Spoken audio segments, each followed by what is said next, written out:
खुदा न खास्ता अगर चीफ मिनिस्टर तब्दील भी हो गए तो कोई क़यामत नहीं आ जाएगी। हमारी वजारतें चली भी गई तो क़यामत नहीं आ जाएगी। आप भी इधर ही होंगे, हम भी इधर ही होंगे, तो हम तो इसको सच्ची बात है हंस के जो है वो आपस में लतीफ़े भी सुना रहे होते हैं इस पर।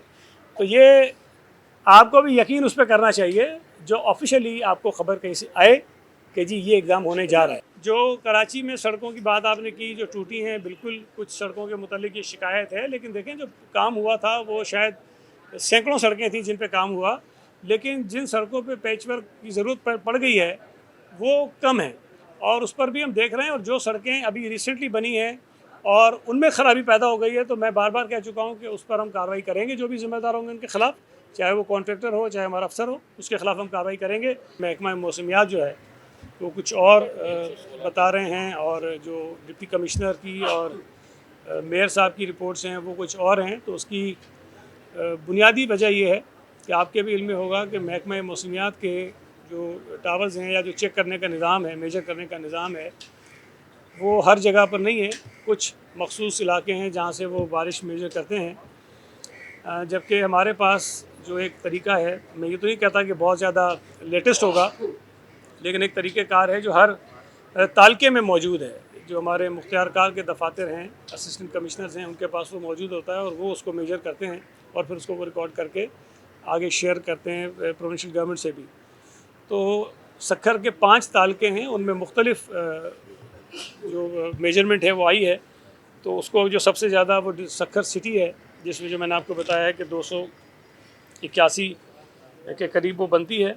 45 अरब रुपए कोई छोटी रकम नहीं है, लेकिन अगर आप इसको तकसीम करेंगे ना इन कंज्यूमर्स में जिनको ये सहूलतें दी गई हैं, तो मेरा ख्याल है किसी को 2500, किसी को 2000, किसी को 3000, किसी को 4000, 5000, इससे बड़ी रिलीफ किसी को नहीं मिलने वाली है।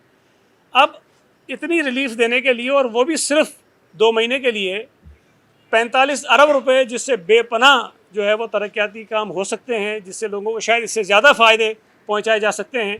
लेकिन मुझे नहीं पता वो क्या वजूहत थी जिसकी बिना पर हुकूमत पंजाब ने ये स्टेप उठाया है, वो उन्होंने उठाया। लेकिन उसके बाद 45 अरब तो ये है ना, फिर अरबों रुपए के इश्तिहार चल रहे हैं।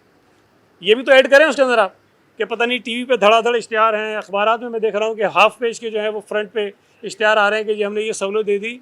तो 45 अरब वो भी हैं और बाकी पता नहीं कितने अरब जो है वो इश्तिहारों पर भी खर्च हो रहे हैं। सिंध हुकूमत ये समझती है कि 2 महीने की रिलीफ जो है वो सिर्फ एक शायद सियासी दिखावा तो हो सकती है, लेकिन ये लॉन्ग टर्म रिलीफ लोगों के लिए नहीं है।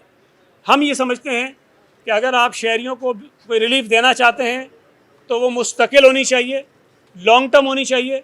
आप जो बिजली महंगी पैदा करने वाले मंसूबे हैं उनको ख़त्म करके उनको बंद करने के इक़दाम करें।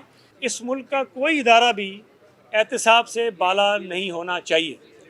मैंने अपनी असम्बली की तकरीरों में कहा है, शायद सेनेट में भी कहा होगा जब मैं वहाँ था, कि जजेस भी पाबंद हैं कि वो फ़ैसले करने का इख्तियार है, मैं इस बात को मानता हूँ, उनके फ़ैसलों पर अमल दरामद होना चाहिए, मैं इसको भी मानता हूँ। लेकिन उनको फ़ैसले करने की लामहदूद आज़ादी नहीं है। अगर वो कहते हैं कि जी आइन ने हमें आज़ादी दी कि हम फ़ैसले करें, बिल्कुल दिए, लेकिन आइन ने ये कहा है कि आइन और कानून के मुताबिक आप फ़ैसले करेंगे। अगर कोई फ़ैसला आइन और कानून से बालातर हो, अगर कोई जज आइन को रीराइट करे, अगर कोई जज जुल्फ़िकार अली भुट्टो को फांसी दे दे, अगर कोई जज जो है वो किसी फ़ौजी आमिर की हुकूमत को जायज़ करार दे दे, तो मेरे ख्याल में कि ये वो फ़ैसले हैं जो आइन और कानून से बाहर हैं, जिनके ऊपर शायद हम सवाल भी उठा सकते हैं और फ़ैसला करने वाले जजों से पूछा भी जाना चाहिए। मैं तो ये समझता हूँ कि जो ऐसे बददियानत जज माजी में इस मुल्क में गुजरे हैं उनको सज़ाएँ मिलनी चाहिए, इसलिए ताकि आइंदा आने वाला कोई जज इस तरह के फ़ैसले करने से 10 मरतबा जो है वो मोहतात रहे और वो चीज़ें ना करे।